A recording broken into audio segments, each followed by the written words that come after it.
Welcome to Pro Audio Profiles. My name is Brendan Decora, and each week I'll be hosting different guests, mainly engineers and producers, but also people from across the industry. Enjoy the show.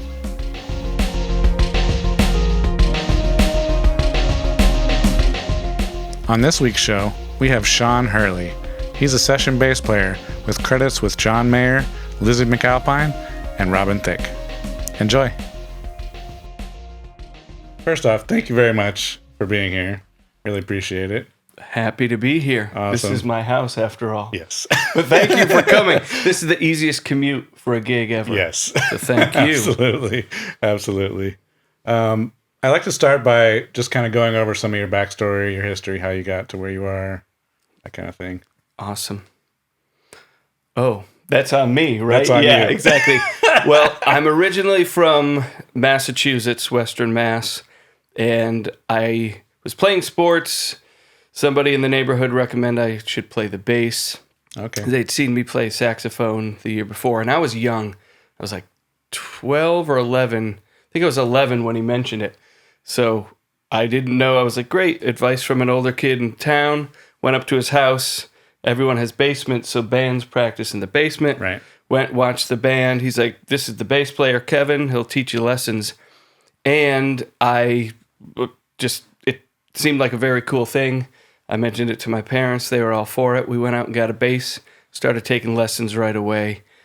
And because I was learning how to play the bass and learning how to read, everything kind of came together pretty quickly. Mm-hmm. So I was able to jump into so many different situations. School band, reading with the jazz band, playing in rock bands. I even started giving lessons when I was 14 because it's such a small area that in 3 years, I learned probably 85% of what I actually know and use. And because of method books, it made it so easy. So I had older students. I just had such a nice little community that I got to shine in. And then I started playing with a local guy out there, is Arlo Guthrie, who's a famous folk singer from the Woodstock era and beyond. So I got to have a little taste of touring, playing Carnegie Hall, doing gigs with Pete Seeger. There was enough of a carrot on the end of the stick. Like this, it felt so fun to do, and the possibility of doing it as a real professional seemed likely, at least naively at that stage.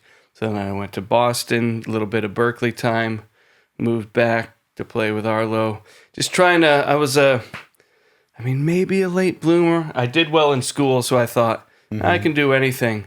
But then, quitting Berkeley, living at home, in hindsight, it doesn't look like, you're destined for greatness. But for me, it was the right move. Then I moved back to Boston, meet guys in Vertical Horizon, which when I met them, they were about to record this record, which ended up being a hit. Nice. And from being in Boston, I met a lot of guys that I still know today.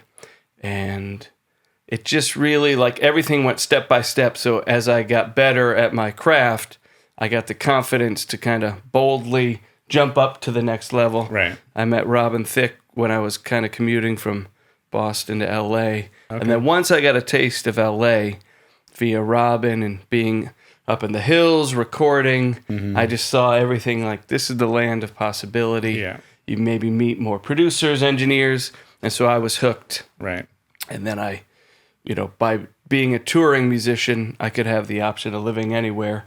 When you're young, you can kind of live anywhere. So I made the move, jumped into it. And I think I was 26 or 27 when I moved to LA in 2000. And I never looked back. Nice. And just piece by piece, meeting more people. A couple of my friends moved out, made a couple other friends. And the rest is just piecing together your connections. Yeah, absolutely. So just to get an idea, what are some of the notable projects that you've done? I'll go kind of chronologically. Okay. So coming out of Boston, being a part of Vertical Horizon, we had a #1 hit, biggest hit of the year, maybe in 2000. So that's the first thing that I was like, great, put that in the diary.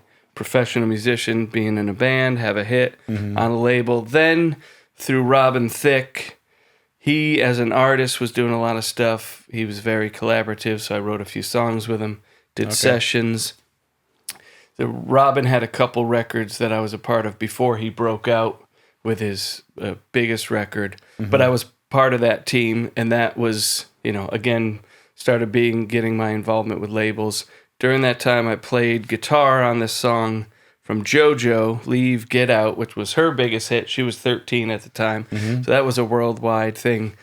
So I was feeling like a session dude at that point, even though not much had happened. And then from Robin's crew, I met other working musicians, and that just led to a lot of other things. So it started to rack up like, I don't know, this is before 2008. So, I got Annie Lennox, Anastasia, a lot of artists that were newly signed, maybe, put out records that they toured on, and maybe, I'm not even sure if they're making music these days, but they were always involved with management, producers, labels, possible touring. This group, Allie and AJ, was a first, group on Hollywood Records, and I played on some early Miley Cyrus stuff as she was leaving her Hannah Montana thing. Okay. So I just started doing all this young pop stuff, Selena Gomez, and it was all knowing a producer that would be working with these artists. And then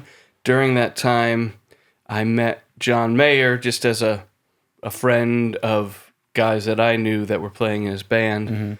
I did a little recording with him, with Alicia Keys, and that kind of opened up his idea of if he wanted to swap bass players, I was a viable option. Gotcha. A couple of years later, he called me up, and once I toured with him, that put me on a different, meeting different people.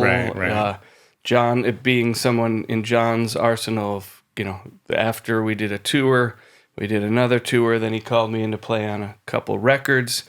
During that time, I was meeting Pat Leonard, who's a great producer. I did Natasha Bedingfield. All this stuff just started swirling around. Started playing with famous session guys to me, like Vinnie Colaiuta, Abe Boreal Jr. So probably around 2008 to 2012, I just started doing so much stuff. And now it's a bit of a blur since then. But it's cool. I've gone to, sometimes the studio is more the memory, like going to East West, United, Sunset Sound, Record One, Larrabee, and I bumped into Sarah Bareilles one time when Manny was working on something with her, but I can't remember what year that was, so it's all a bit of a mush because kids came in around that time, so I just stay busy and absolutely nice. So one thing I like to talk about a lot on the podcast is kind of how to inspire the artist in the studio. Right. And as a session musician, obviously you are at it from a totally different angle. How do you approach understanding the artistic vision of the artist you're working with? I take it like all my peers, we just kind of learn on the job, but you got to keep the role, whatever role you're playing, moving forward. And sometimes there's tension with an artist just with a song that they're maybe not feeling, or maybe the producer and them are not seeing eye to eye, or maybe we're just not getting it right. So sometimes just not saying anything to disrupt the flow is the move. Other times maybe suggesting something, or even just looking at the other musician, or trying to read the room, I think is the first order of business. And if I can be of assistance in any way, I try to assess what that would be. Sometimes just let whatever tension dissipate. Or if there's a suggestion you could make, try to do it in the way that's the most uplifting, as opposed to, that's not going to work. Let me tell you what will work. So conflict is always a negative for me, I think, if you're in the studio, because it's such a fragile moment, especially if, microphones and voices are involved. Any tension sort of sinks the ship right there. So I think just being a room reader and an uplifter, and trying to push, you're kind of rolling a rock up a hill with how many other people you're collaborating with. Sometimes it's just producer, bass player, artist. Other times it's just producer, bass player. Sometimes there's a whole band. So the more people, often the less effective my one little adjustment might be. But just try to, it's like get yourself out of the way. And I don't know if that's super common knowledge or if it's old school knowledge or what, because I think everybody's building their brand and doing their thing. But I came up from an era of, if you chose to assist somebody, if you're not the artist, then it's up to you to do that assistance, to not put yourself first, but put them first. So if that means switching instruments, playing something that they suggest rather than something you think is better first, just finding ways to comfort the situation. Yeah. That actually ties into my next question is, how do you approach collaborating with the engineers and producers in particular? Like when addressing new sounds? That's my favorite thing, because I know a certain amount of things. It's finite, the experiences I've had. And what got me to those places was just picking up from everybody I met. Because I certainly think when you're a player, often your skills on the instrument sort of are ahead of your ability to fit them into different situations. And then there's skill sets of, like, if an engineer or producer has had success recording things or doing things, they might have some tricks that are new to me. So I like being part of the, which way would you like me to direct my talents? Rather than going in and saying, oh, I prefer to go into this with this kind of compression. I'm like, just plug me into your world and let me see how I react to that. And then they might react to, like, well, what bass are you pulling out? Okay, great. So I always enjoy the teamwork of it all. Like, hey, it's your room. You know, I'm not renting the room that's happening. So I like to just go, and what's the console or what's the outboard gear? What are our limitations? What are our assets? And then I love the idea of somebody that's done different things than me, and they can kind of direct me. Again, I got talent. I'm ready to throw it against the wall. So if you direct it to a particular side, and then I can react to that shading. I've never had a bad experience where I've been like, hey, you brought me here. Let's figure out. There's only one time I think I felt like something was out of phase between DI and amp. But when I came into the control room, I was like, it doesn't feel like I'm doing what I need to do. And this was pretty early on, so I can't even remember what was wrong. But I was like, I don't usually sound this bad. Let me see if there's a way I could be better. But even then, in hindsight, it's like, I should just be part of the fabric of, like, this is something that I'm not the finishing touch often. So however, and if they create a problem that then they solve later, maybe that'll vindicate me, but I don't need to be disruptive along the way. So I always love, what's this engineer into? What kind of sonic palette do they choose from? And then being along for the ride. Nice. And how do you establish rapport with your artists and to create a collaborative and inspiring atmosphere? It's again, room reading for me is just number one. Oh, but it's often so easy to, you're walking in generally with a 90% win chances. The odds are in your favor. People don't generally book a studio out of spite. They're often there like, we're excited. It's an impulsive thing sometimes, like, hey, we just finished a song. Now it's 2 days later and we get to put it on tape. So let's get into it. So that is just generally like, come in ready to be part of a winning team. It's like you're already in the finals. So all you got to do is score a few more points. You only need to score a few. And I think generally, 99.99% of the time, the producer, the artist, everybody tends to be pushing in the same direction.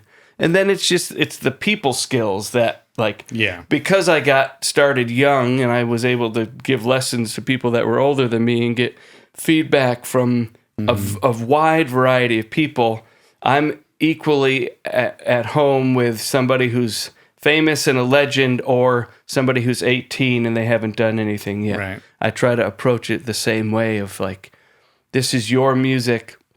Happy to be part of the ride with you. And then the better I play and the more excited you get, then it everybody wins. There's really no downside if you're all in for the project. So that's my attitude for that. Yeah, for sure.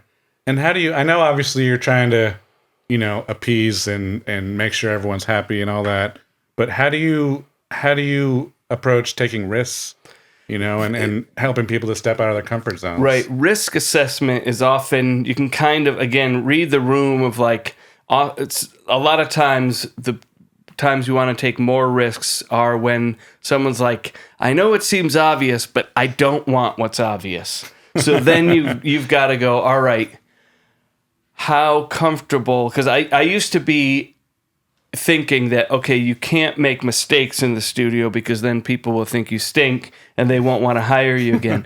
The one benefit of being older and wiser and having more wins under my belt is I can take a chance to experiment, especially when that's the directive from somebody, and go, all right, this could be terrible, but let me see if by going zigzagging somewhere where none of us were expecting, it might give you that response of like, yeah, I'm not just painting by numbers. Right. Ideally, that's where the risks are. These are baby risks. Like, no one's going to get hurt, no one's going to get injured, but is there a way to make something special? And sometimes it's on the first take, but usually it's after a couple, everybody's confidence is up. Then they go, all right, what happens if we go off the script or we just twist it? Because we already know we're playing with house money. We've won. Right. But let's see if something better happens. And that just happened to me not that long ago at East West, where like we did something, everyone was delighted, and the producer said, this could be crazy, but hear me out. Sean, you and Victor, just play like overplay. Do something almost borderline. Like you wouldn't do it for risk of being like, ooh, you're going to play that. But because I'm just curious, and ultimately it's just kind of happening live. We're, fueling each other. And it was like, that was even better than what we had. Right. And that was the risk that was worth taking. Nice. But it's usually directed, like I tend to not, I think artist, producer sort of dictate how risky are we getting. Of course. And then sometimes, as often happens with some key elements, it's like, not that. Let's make it more good. But again, because you go, all right, what we're all capable of, and everyone, it's a safe space. Everyone can make mistakes, and nobody gets. You don't carry those mistakes out. You only go out with the wins. Yeah, for sure. And when you how do you typically prepare for recording sessions? Do you get the tracks in advance? What do you? Yeah, I've had this come up before. Sometimes you just cannot prepare because someone calls and they say, "Hey, show up," but I will think about it. Like, okay, who is the person? Do I have any experience with them? If they're not sending anything in advance, then I would like to just mentally think, like, make sure I've got the right gear. So that's already being prepared. Like, if I think, what do they like? What did they say? Get any context clues that you can. Bring more than you need, and then there's times I've left stuff in the car. It's like, oh, I don't need it. But I'm super relaxed because if they did look and go, hey, do you have it's in the car. If somebody sends music, I always honor it by listening to it, making a chart, coming in ready to go, because that's just my nature. Not everybody has to do that, but I would like to. If anybody took the time to prepare in advance, then it's easy for me to get up to speed. There's always extra time in the day. Yeah. And if it's something that I know that I'm going to read or do something that's more demanding of my skill set, then I might actually prepare for it just by getting it's like warming up. I might sight read some other stuff, grab the bass that I think I'm going to use, just get in the zone so that when I show up, whatever time it is, I feel like I've already logged a day's worth of sessions before, just to be prepared. And I know my drummer friends do it. A lot of people think about that, where if somebody knows they're going to be asked to do more than is the super simple stuff, they might like, man, I got out and I shedded the double kick drum, or I did whatever they thought they were going to do. Film scores tend to be the most demanding. Like, you don't know what you're going to see. So I like to just get the muscles moving by sight reading a bunch, and then get there early because I can look through. Often the score is on the stand already. Give it a look and then go, okay, what demands more of my attention? What's, look at how fast is it? How many notes are there? And then spend a little quality time with it. Lately, I've been getting stuff where they actually send some score stuff before. So that's cool because I get to sight read it at home, and then I walk in and it's like I'm doing a recital. Like I can be even better. So anytime it crosses my desk, I just jump into it. Even if it means staying up late, doing whatever, why not get a leg up on your workload for the next day? And that's another thing too, because, we've both worked with producers that really want to be active in the role. Right. And so, they purposely will not send you anything in advance because they don't want you to get stuck. Immediate reaction and do. Yes. So as much as you can be ready to go, it's like you wouldn't just start a marathon without stretching. Right. But if the session starts at 10 a.m., it's like I might get up and play a little bit while I'm having breakfast. But I like to get into, just think about the music. Listen to some. If you get any indication of like what kind of vibe is this, listen to it along the way. Is it old kind of music? Is it new kind of music? Just get in the headspace of it, because then you start to pull from ideas. I've never come to a place where I go, oh, this old thing, I'm going to do my standard Sean Hurley number 101.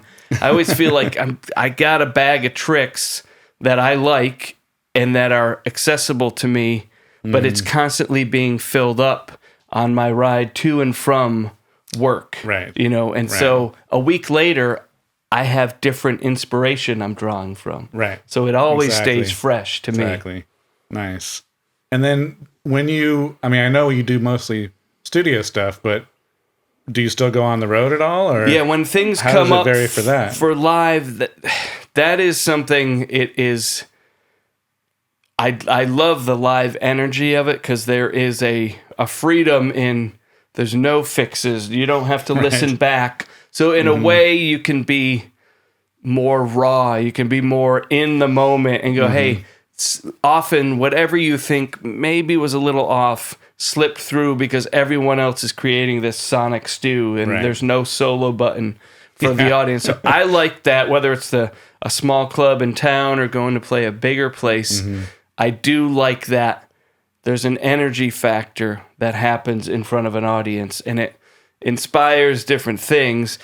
To prepare for that, I go as much prep as I can do. If it's a longer term thing, ideally I want to memorize, but a lot of times in my position, I'm only going to do 1 or 2 shows. So I'm often on an iPad reading charts that I made or someone else made, but 90% of the time I'm making the charts. So then I want to be familiar with my charts, because I want to enjoy the moment. I want to enjoy, even if I'm reading something that is scripted, that I'm not just reading a C to A minor and then doing my thing. Right. If I have to read notes, I want to have prepared along with it so that I know those 4 bars, there's a little, while it's scripted, I've played it a few times in my own rehearsal, and then I can enjoy it, and I know where to put my eyes when I come back. So it's all about, it's just like ergonomics, where a drummer wants to know, even if they're not looking, they're going to hit the right thing. I want to know when I come back to it, because I find a lot of freedom playing with charts. Some people prefer to memorize, but I have no problem, and maybe it's because I've done it since I first started playing. If I'm enjoying it and got that freedom to play, as long as I know where to look. And so there are times where, okay, I haven't done this gig. I got the chart, so I'm going to play it flawlessly, except I need to know when I'm smiling at the drummer and I look, I need to know where my chorus is, so that my eyes don't go to the wrong place. You get all confused. So whether it's memorizing or knowing where to look on the page, I think as much prep as I can get, I like to do it to keep it to maximum enjoyment, and then the fundamentals of it just take care of themselves. Right. So it's just practice, I guess. Yeah. I just want to take a quick break and tell you about my free guide for creating massive snare sounds.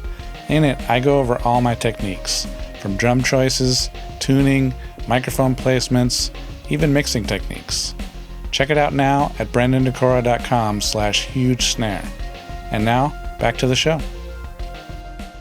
Now, we've talked a lot about, making sure the artist is inspired and you're serving the music and everything else, but how do you find that you stay inspired in the moment? This is where, it's like, how can you ensure your own happiness? So I don't know anybody else's inner workings other than mine. Of course. And I've read stories, growing up where like so-and-so who's a session player maybe got jaded or disgruntled or what have you. And so I've been aware of it. It's like knowing, hey, there's a alcoholic in the family and you don't want to end up like them. Right. Or there's somebody who's like, oh, drugs are addictive. So I was aware of it ever since I started reading magazines. So long before I was a professional, I was like, oh, that guy got grumpy. And I'd maybe hear a story from a drummer like, oh, this other drummer from the 60s got whatever, his attitude changed. So being mindful of like, okay, how would you avoid that? And then just being me, I've got kids, I listen to music. I have never fallen out of love with pop music.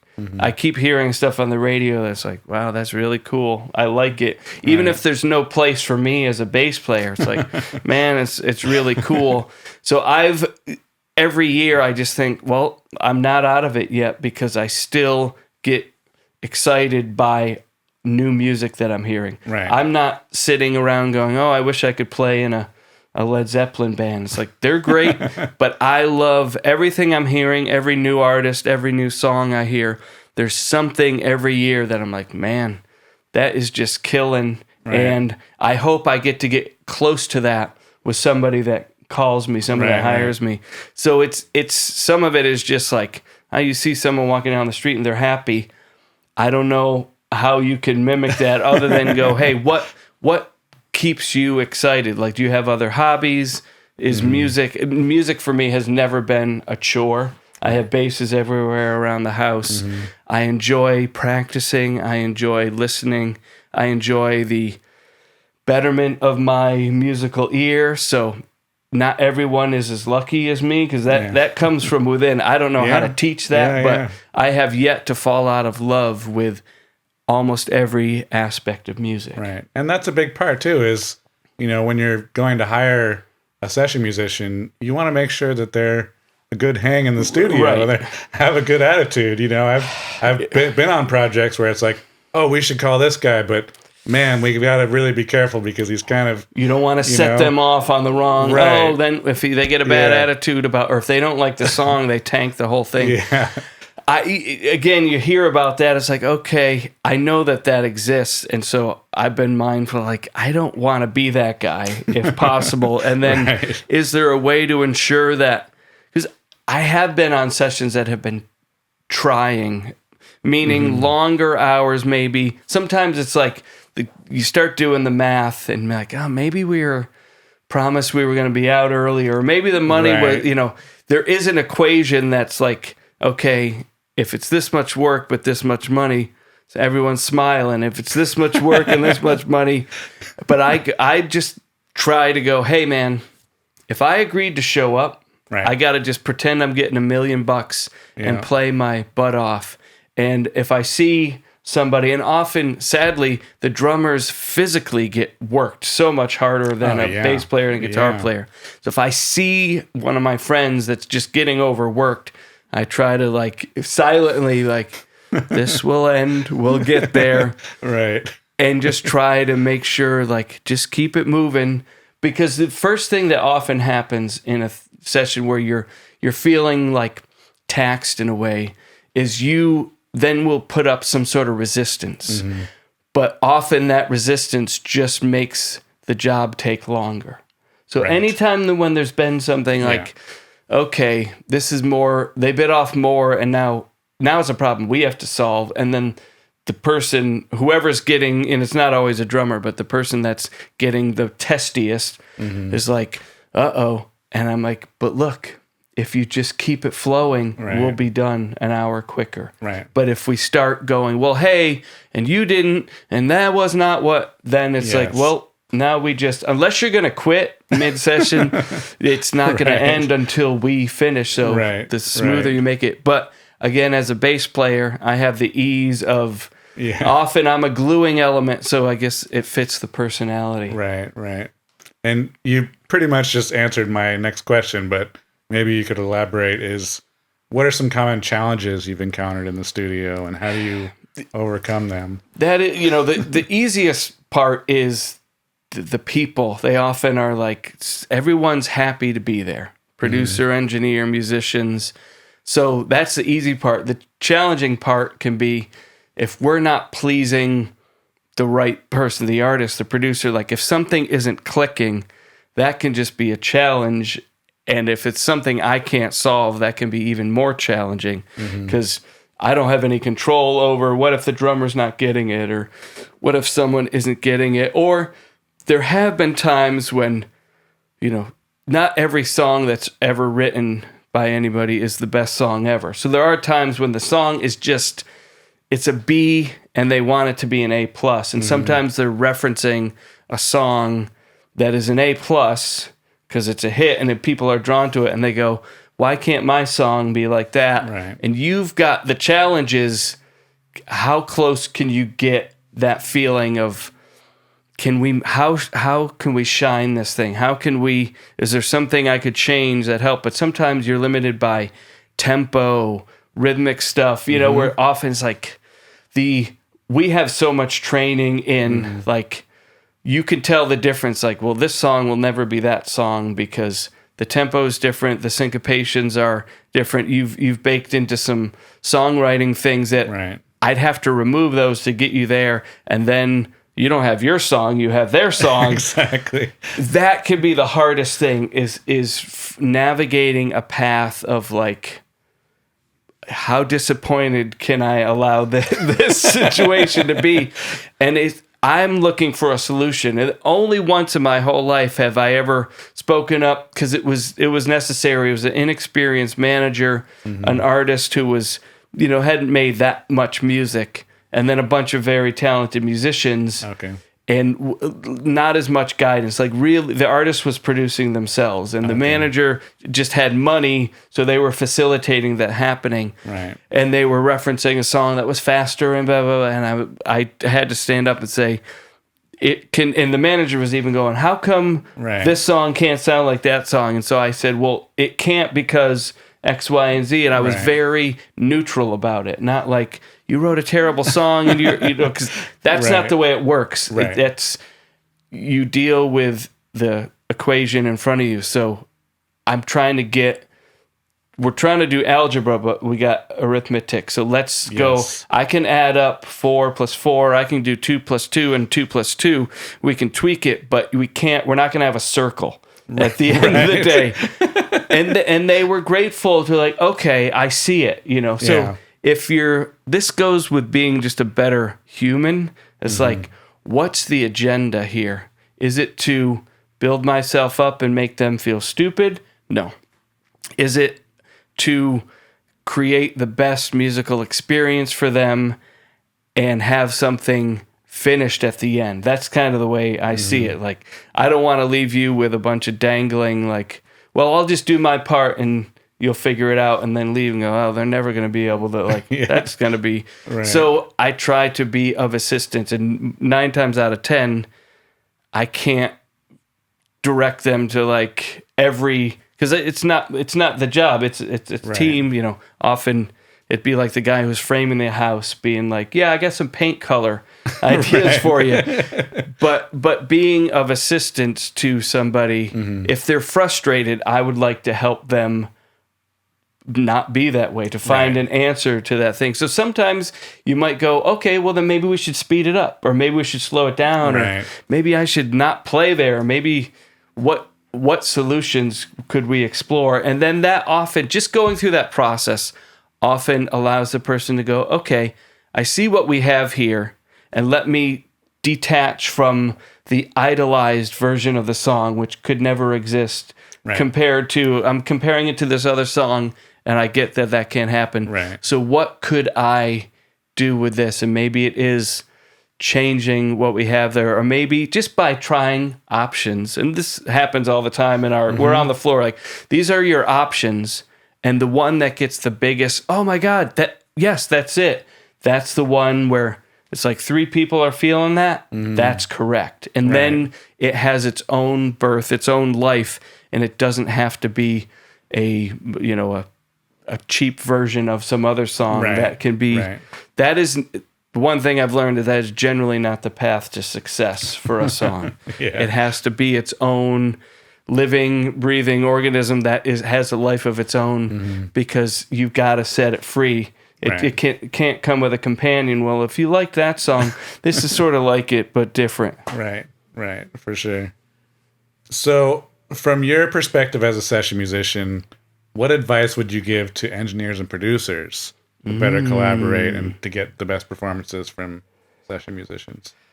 I almost, it never really comes up, because everybody that I have been lucky to be in the room with tends to know, and everybody has their own little scope, but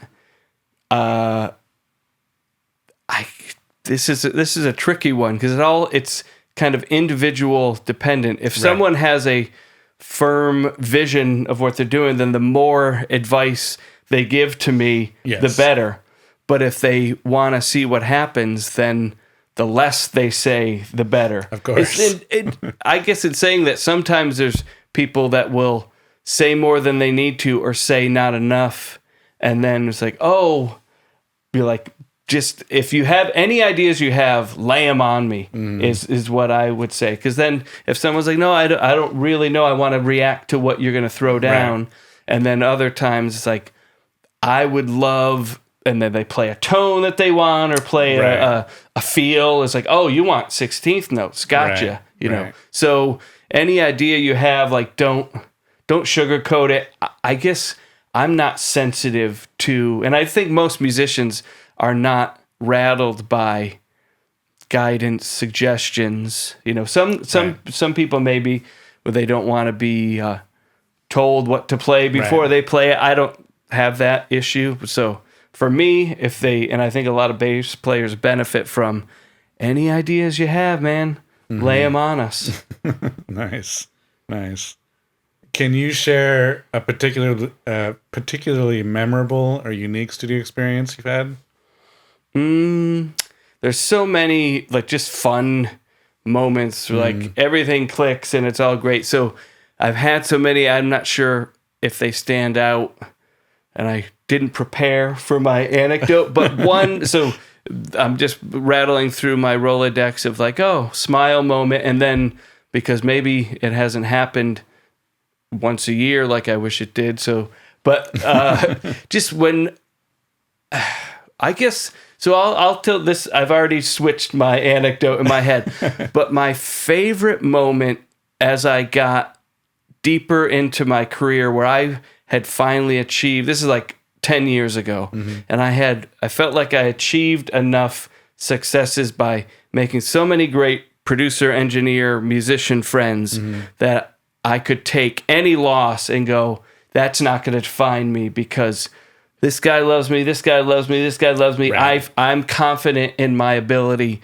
to play and make my job feel like I did it the best I could, and everyone loved it, so there's no way I'm wrong. Like, my instincts were right. So after 15 years of that, it's like, okay, great. So I was on a session, and Vinny Colaiuta's drumming. So, and I don't play with him that often, and this is even 10 years ago, so I probably only played with him 4 times, and I'm like, this is what it means to me to be successful. That, like, I'm here and Vinny's there, and I'm at Henson, and, like, this is the best gig in the world. And we played through, and everything's cool. Vinny loves it. He's such a encouraging guy for me. If he's smiling, or, he's been a joy for me to play with the few times I've played with him. And we did a take the way it started was as I was plugging in my instruments, because a different bass player had been there before. Okay. Just they were going to mix it up. Someone making a record like, I'm going to have Vinny for a couple days, Jim Keltner for a couple days. Right. So this is like storybook, like how are sessions done? Well, we have different drummers, kind of like the, just hearing about the 70s where they'd have a studio. So I'm like, great, I'll be in for my 2 days. I'll leave afterwards. And I plugged in and they were not digging my sound. Like, oh, it's too vintage. And this is when I realized, like, okay, this one may not go my way, but I know I only play the instruments I play because throughout time I was kind of guided by like, this is better than that, this is better than that. People hate that instrument, so don't ever play it again. Okay, so I had curated my tones to go, all right, I've climbed the mountain. These things are the best. I can shade them. And I even brought a bass that I ultimately played that was the opposite of how I would go, hey, Sean, what do you sound like? Right. So I realized instantly, it's like, oh, they don't like a P bass into a B15. And they said it was too dirty, and there was no dirt on anything. That's so I was like, every okay. record. Right, exactly. So I knew, I was like, great, I can take a loss, and I'm not going to even tell my wife that I had a bad day at work. It's like, great. So I brought an active bass 5-string. I was like, I think this is going to be that thing. So I get it out, playing it like, oh yeah, we love it. But then there was a criticism of maybe I wasn't, when I was warming up, I was playing too simply. It was like they wanted to hear more jazzy things, even though the music was going to be pop. So I was like, okay. And I was hearing a word from someone else on the project. Like, he's like, hey, he was coming out to warn me. He's like, they think you stink because you're only playing pentatonic. And then meanwhile, the music was like, well, I was just playing in the zone. Like if I go to a jazz gig, I'm going to warm up with things when I go to a pop gig. Right. But I still had a smile on my face. Nobody was making me feel bad. It's just what I was offering, they weren't feeling. Right. That's part of the gig. Like, it's their record. So we do a take, maybe did 2 takes, Vinny's, everything's perfect. And then the producer asked me basically to stay after class. Can you, let me just get the stuff with Vinny and then I'll bring you into the control room and I'll kind of throw my ideas at you. Which I did a lot of sessions that way where drums were already done, everything had happened. So I'm in there in the control room. And I love that. Like I said, I enjoy hearing people, their ideas, and they filter through me. And so I was going, the reason I like this story for me, and it's lasting way too long, but is I've had so many wins with so many lovely people that they all sort of feel the same, where this one, it came in a time when I was so confident in my career that it didn't hurt me, where if this happened when I was young, I would have been devastated. Right. So I got to stay after class. Vinny goes home. Hey, bye. Right. I'm like, wow. And if I go into the control room, I still might get fired. Like this could be the big loser for me.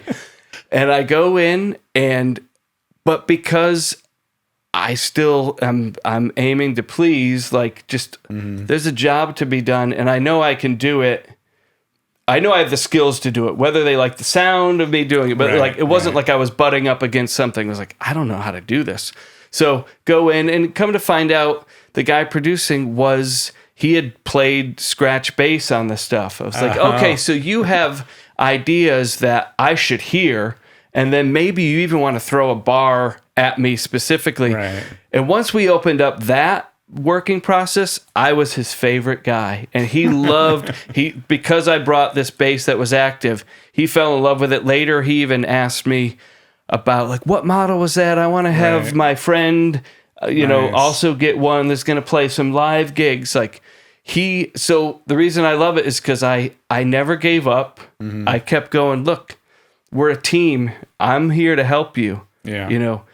And he wanted me to win. He was like, I let me tell you why I don't like this. And then the next day, we did the same things. Like, let me just get Vinny. You can play along, but then I want you to come back in the control room. Let's do our thing together. And then they even had me stay an extra day. Nice. So I love it because just by I know it can be frustrating to be told, no, you're wrong. Right. I don't like what you're doing.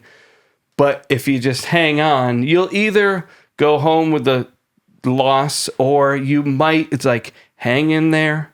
And I love that experience because it made me go, I don't have all the answers, right? Right.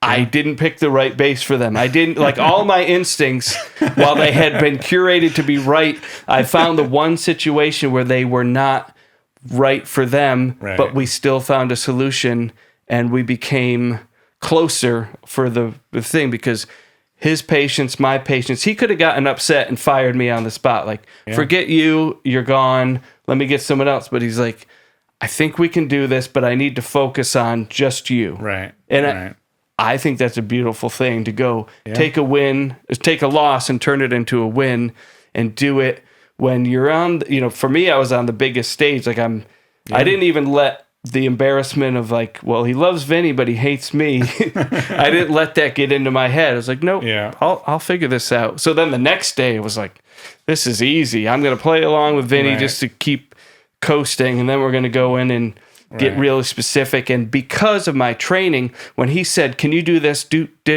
I was like, yep, let me write it down, so that when we move on to the next bars 16 later, I'm going to nail the part you just sang to me, because you dictate it, I write it down. I don't have to go, wait, what did you say 2 minutes ago? It's like, nope. I used to do that with Robin Thicke. He would hum something at me. I would write it down. So then when we got to the end of the song, he might have forgotten his ideas. I was like, oh, well, this is what you want in verse 1. And that's right. That's cool. And then what do we have for verse 2? Okay, it's that. Yeah. So being able to like, oh, I don't remember what I played. No. Right. Remember, you got to remember, because it matters. And then in the end, you might be someone's favorite player. Absolutely. Nice. So I like to go over if you have any current or recent projects that you are allowed to talk about. Yeah, I can't nothing's off the top of my head. Like, there's a bunch of fun stuff that I've done. Well, the coolest thing that I just did, and depending on how soon this comes out, it may even be before this is out, but there's a Dylan biopic that's being done from when he went electric, Newport in 1965, and because of my upbringing where I played with Arlo Guthrie and Pete Seeger, and Pete was kind of the godfather of the Newport Folk Festival, I kind of know more about this story, and I know some of the key players in Pete Seeger who got upset with Bob Dylan for going electric. That's when he played acoustically the year before, or maybe 2 years before, and then he shows up and people were not happy. So they're making a movie about that. Wow. And they called me and some of my friends to play, because it's, you have to redo this material for the movie. Right. So we got to play along to, they pull out Dylan's voice with technology. So we're playing along to, we're playing with the live and recorded versions, but we're just hearing Dylan from 1965, and we're doing it. And this is one of those things where it all came together. I was sent the material in advance, and it was kind of chord chart stuff. And so I listened to the material, was like, I got to play this note for note. So I just did it. Took me an hour. Boom, boom, boom, boom. Yeah. And so then I'm in the session, and it's like, I got this. And then any changes we make, great.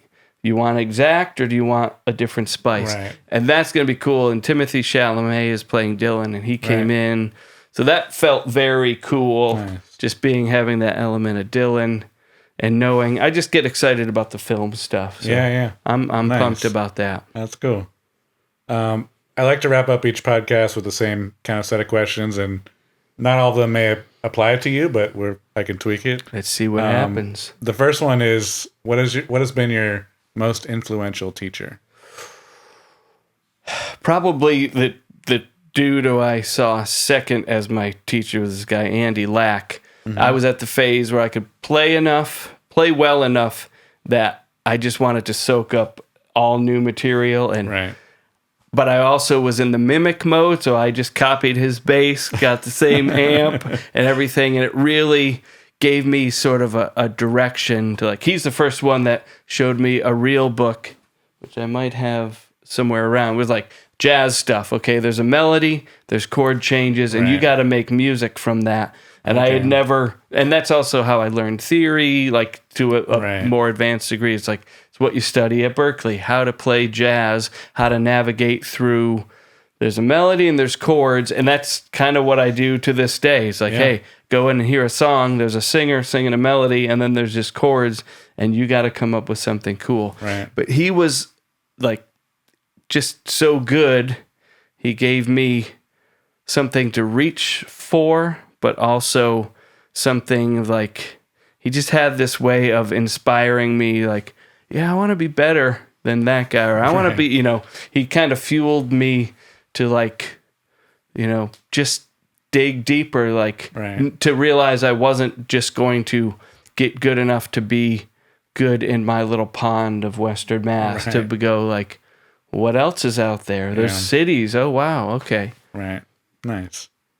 The next question is, what is your favorite reference track if you're going to a new studio to hear the room? Right. But in your case, like, what is a track you put on when you want to be inspired? I often will put on What's Going On from Marvin Gaye's record, not so much as a sonic reference, although I think it sounds great, but just to hear the music come alive. And because a lot of the music I grew up listening to, I didn't listen to on good speakers. I had crappy stereos, headphones. So just hearing that song through big speakers or anything, or just, to me, I get a kick out of listening to music for pleasure in a studio, because I'm always there to work, but to put on something that's enjoyable. And the first time I ever played a Mayer record, I was playing Continuum because he had asked me to tour. I had to learn the songs, and I played it through NS10s. I had never even played music through, and I was like,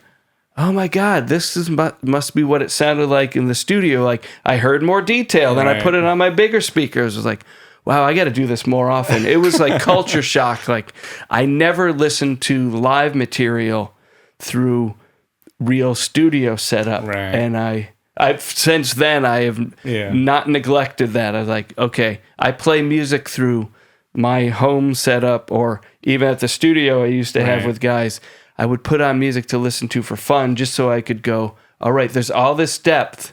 Don't forget that, because when we're trying to recreate music, we got to go for that same level of depth. Right. Nice.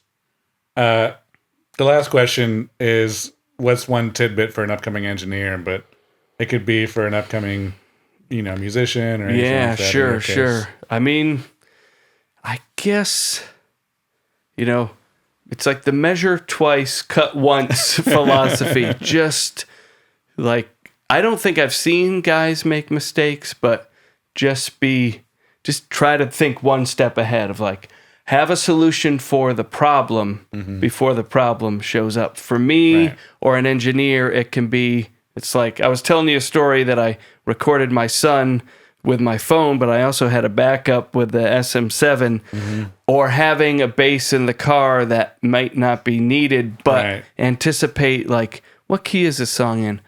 Would they want a 5-string? I don't know. Let's throw it in the car. Or, hey, we're doing something like, who is this artist? Are they spontaneous? Then be recording. Right? Already earlier than expected, or like, we're already rolling, or I captured that, or just like, I guess some people think there's a way to do things, and then I think there's that way, but then there's what's better than that? What's the I don't know what's going to happen way of doing things. Do that and solve for the problems that you don't know, because the worst thing is when there's a problem you anticipated, but the other guy who's doing something that somehow ruins a take didn't anticipate. Like, so I just, hey man, global view. Look at everything, try to be ahead of it, and then keep a cool head while it's happening. Absolutely. Nice. Well, awesome, man. I really appreciate you. Good times, being on the show. Thanks so much for checking out the show. Make sure to subscribe and leave a review or comment. I'll see you next week.